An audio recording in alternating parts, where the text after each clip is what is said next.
So in this lesson, we're going to take a look at Maya render setup. So first off, we'll want to make sure that we have our preferences set up. So if I jump to Windows, Settings, Preferences, and then we have rendering, and then we'll want to switch our preferred render setup system to render setup from our legacy render servers, from our legacy render layers to our render setup. And then if we jump into Windows, Rendering Editors, Render Setup, we'll get this dialog right there. So I already have it up. Windows, Rendering Editors, Render Setup. This is what we get. So this is the new Maya render layers within Maya 2016 Service Pack 2. So I'm going to go to File, Open. I'm going to jump into Render Setup Start. So this is the equivalent to the depth of field lesson that we went over before with the render layers. So what we're going to do is actually split this up into foreground, midground, and background with our new Maya render setup. So what I'm going to do is just create a new render layer right here. We'll call this foreground render setup.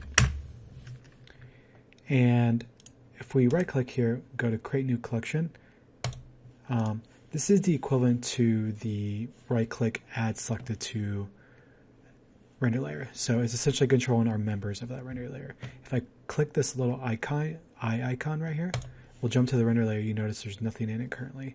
But now if we select everything in our scene, our top group nodes here, middle click, drag and drop into this area right here, it'll add everything to that render layer.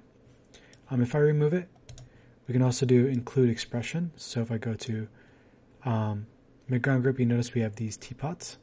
So if I just copy and paste that into create expression, if I just get rid of that suffix there and add a wildcard, hit enter, you notice that it adds everything named teapot within the scene, which is pretty awesome.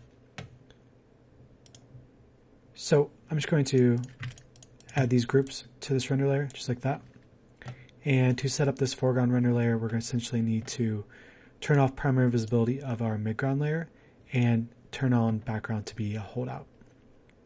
So I'm going to need a new collection, so I'm going to right click, create collection, and then we can add in our midground viewer object properties, and then we'll just middle click, drag and drop that in there. Then we'll middle click, drag and drop our attributes here. So that is the equivalent to attribute overrides within the normal render layers. So after we've drag and dropped it, we notice that we see this absolute override.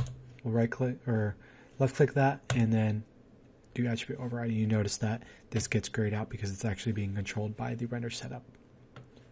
So to do our background, we will right click, create collection, and we'll set this to holdout. So mask surface, alpha contribution, generate render elements, and then alpha contribution. And then don't forget to make sure that we include this in our collection. So we'll set those settings, so mask surface on, alpha contribution all the way down, generate render elements off, and effect alpha on. And then if we jump into our render camera and fire up IPR, you notice sometimes this happens, it doesn't actually update. A lot of times like you'll see this little red icon here. That just means we need a force refresh. So if we just click this, toggle this, and then refire up the render, what we should get is the correct results. So I run into this a lot. It seems to be maybe buggy. It might be not be, it might just be me clicking the wrong things. It's still pretty new. So let's create our midground layer. So I'll create a new render layer. We'll do midground render setup. We will right click, create collection, and then we'll add everything in our scene. Middle click, drag and drop, and then we'll right click, create collection to do our attribute overrides. So we'll do foreground, And then we'll do primary visibility off. So middle click, drag and drop the primary visibility attribute. We'll jump to the attribute absolute override and turn that off. We'll create a new collection.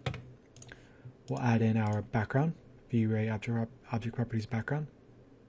You notice that we're still kind of on the old render layer. So if I left click on this new icon, it'll jump us up to that render layer. So I will middle click, drag and drop to include the background V-Ray object properties into this collection, and then middle click, drag and drop all of our holdout attributes, just like this.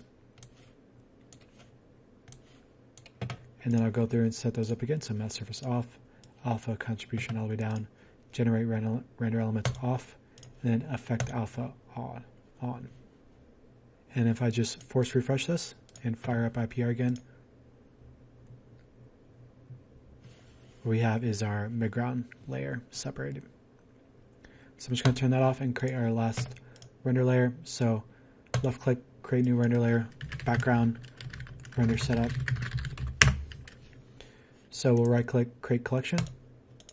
We will middle click and drag and drop everything in our scene into here. Then we'll right click, create collection. And then this time we'll just do our foreground and midground together, since we just need to do a primary visibility override. So we'll include that, middle click, drag and drop the primary visibility attribute, and then turn that off as well. And then we'll just force refresh this.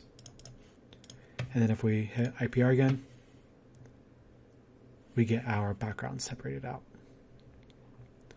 So something else I just want to add really quick to this lesson is the ability to do relative attribute overrides. So if I go to my midground layer, jump here by clicking the eye icon, right click, create new collection. And if I jump into my lights and I just make sure I have shape nodes on, so you notice we can't jump down to the shape node here, but if we do shape nodes on, we go down into the lighting group, go down again to the light key shape. So the shape node is the node that controls the attributes of our intensity and all of our lighting properties. What we can do is right click, create relative override. And then we can drag and drop our shape node into our member here, just like that. We'll do relative override and then drag and drop our intensity multiplier in there just like that, and you'll notice it hooks up. And if we do something like 0.1, you'll notice that actually multiplies 30 by 0.1, which is 3. And if I just make sure I'm refreshing here with my eye and hit IPR again, you'll notice that the actual scale of the intensity of the light got toned down, which is pretty powerful.